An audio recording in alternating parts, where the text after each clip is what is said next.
As per usual, after a big Counter-Strike 2 update, we received a couple of bug fixes. 2 so far, which is quite impressive to be honest. Alongside with those bug fixes, a couple of leaks have also appeared, which we will also go over in this video. So without any further delays now, let's dive into today's update video. Timestamps, of course, are as always in the description down below. Starting off with the patch from the 3rd of October, where we received a couple of miscellaneous changes. Valve adjusted the first-person sniper scope effect, which was very bright after the Armory update. You can see a comparison on screen right now. As well as them fixing a lot of the dark spots on Inferno, which suddenly appeared after this update. Honestly, some of those areas looked a bit cooler in my opinion, but then again, some other ones were just too dark to be honest. So good job, Valve.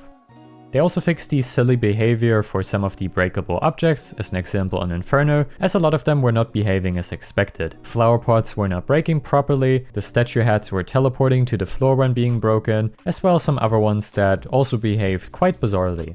Which already concludes the first patch. So moving on to the update from the 4th of October now, where they adjusted the score calculation in casual, competitive and wingman to exclude knife and utility damage. This was a direct result of the community farming the stars for the new Armory Battle Pass together. Honestly, those casual lobbies were some of the most fun I've had and some of the most friendliest lobbies I've experienced in a very long time in Counter-Strike. Seeing the community work together as well as being genuinely speaking quite wholesome to each other was a rare and nice sight to be seen, but I guess having a common goal does wonders. Well, either way, with these methods now being patched, the community already found their workarounds, specifically by still playing casual lobbies, running to the middle of Dust 2, and then just killing each other and switching which team wins every couple of rounds.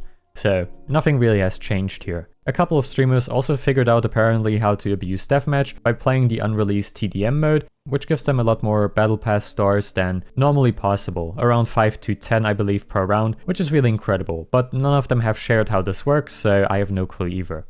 But I assume this means that we will see some more patches regarding these brand new workarounds. They also fixed the third-person weapon angles to fully incorporate the recoil, which I honestly do not really know what they're referring to with this. Missing cascade shadows on some community maps have also been fixed, as well as the extra weapon models that sometimes appeared in the Armory.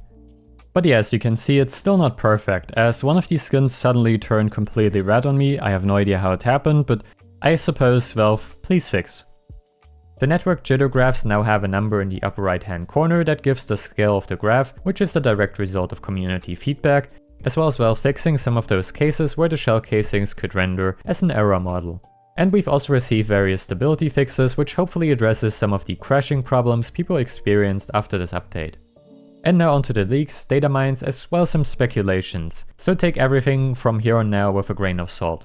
Starting off with the Gabefollower post. Until we get official confirmation, everything should be considered rumor and speculation. However, according to him, the developers of Counter-Strike 2 have postponed some of the content that wasn't ready yet. We were supposed to get at least a capsule with new agent patches, a map rotation with a few community-made maps and official map overhauls, not just one including arms race, and more content that's not just a quote-unquote cash grab. Whether or not this is true remains to be seen, but maybe this means that we will get a second update for the Armory. Now onto some of the leaks, but nothing major to be honest. Mr. Aquarius posted some data mines regarding Train, which just confirms what we already knew. Valve is actively working on the Train for Counter-Strike 2.